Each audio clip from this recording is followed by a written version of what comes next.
جرگہ کسی ذاتی یا اجتماعی مسئلے کو باہمی طور پر افہام و تفہیم سے حل کرنے کا ایک نام ہے۔ پشتون معاشرے میں صدیوں سے یہ نظام موجود ہے۔ قبائلی علاقوں میں FCR کے دور میں باقاعدہ عدالتیں نہ ہونے کے باعث جرگہ ہی عدالتی نظام کا نعم البدل تھا۔ تاہم صوبہ خیبر پختونخوا میں انضمام کے بعد اب بھی قبائلی اضلاع میں لوگ جرگوں کو ہی ترجیح دیتے ہیں۔ ملک نثار علی خان شمالی وزیرستان میں جرگہ کرنے کے ماہر سمجھے جاتے ہیں۔ وہ کہتے ہیں کہ اس نظام پر اب بھی انحصار کی وجہ یہاں عدالتی اور پولیس نظام کی آمد کی سست رفتار ہے۔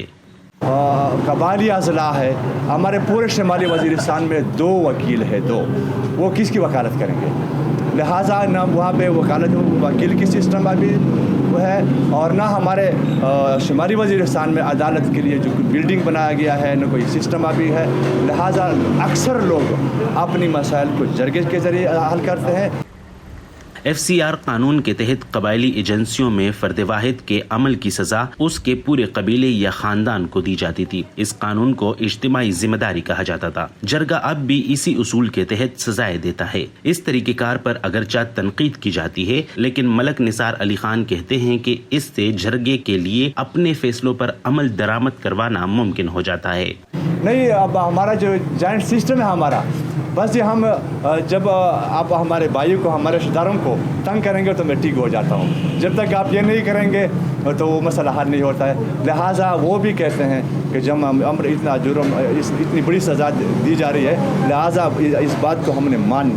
KP میں انضمام کے بعد شمالی وزیرستان میں پولیس کا نظام رائج کر دیا گیا ہے، لیکن 4000 اہلکاروں پر مشتمل پولیس فورس کے اکثر نوجوان غیر تربیت یافتہ ہیں، جبکہ 5 منظور شدہ پولیس اسٹیشن میں اب تک صرف 3 قائم کیے گئے ہیں۔ شمالی وزیرستان پولیس کے ترجمان کا کہنا ہے کہ پولیس نظام کے آنے کے بعد جرگوں کی طرف سے اجتماعی سزاؤں کے فیصلوں کی حوصلہ شکنی کی جا رہی ہے۔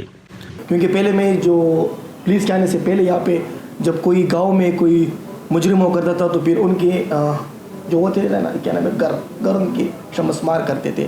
تو ابھی ایسا کوئی بھی واقع نہیں ہوا ہے، جب سے پولیس آئے ہوئے ایسا کوئی بھی واقعہ پہ پیش نہیں ہوا ہے۔ علاقے کی ترقی اور دیگر مسائل پر کام کرنے والی ایک غیر سرکاری تنظیم یوتھ آف وزیرستان کے صدر اسد اللہ کا کہنا ہے کہ جرگہ کی روایات فوری ختم نہیں کی جا سکتی، لیکن اسے موجودہ دور سے ہم آہنگ کیا جا سکتا ہے۔ تو ہم نے ہمیشہ سے اس کی مخالفت کی ہے، اور ابھی بھی ہم یہی مطالبہ کرتے ہیں کہ باقی اضلاع میں بھی DRCs ہے، تو بے شک قبائلی اضلاع میں جرگہ کے نظام کو بھی ختم نہیں ہونا چاہیے، بلکہ اس میں ریفارمز کی ضرورت ہے۔ DRC یعنی dispute resolution council Khyber Pakhtunkhwa میں سرکاری سطح پر تنازعات کو عدالت سے باہر فریقین کی باہمی رضامندی سے حل کرنے کا ایک نظام ہے۔ اس میں علاقے کے معتبر افراد سمیت ریٹائرڈ جج یا وکیل شریک ہوتے ہیں۔ پاکستان کی عدالتوں میں اس وقت 18 لاکھ کے قریب مقدمات زیر التوا ہے۔ ایسے میں جرگے کے نظام پر انحصار کرنے والے اسے انصاف کی جلد فراہمی کا ایک ذریعہ قرار دیتے ہیں، لیکن یہ بھی سچ ہے کہ پولیس اور عدالتوں کی موجودگی میں جرگے کا نظام بعض اوقات انصاف کے حصول کو مزید پیچیدہ بھی بنا دیتا ہے۔ عمر فاروق، وائس آف امریکہ، وزیرستان۔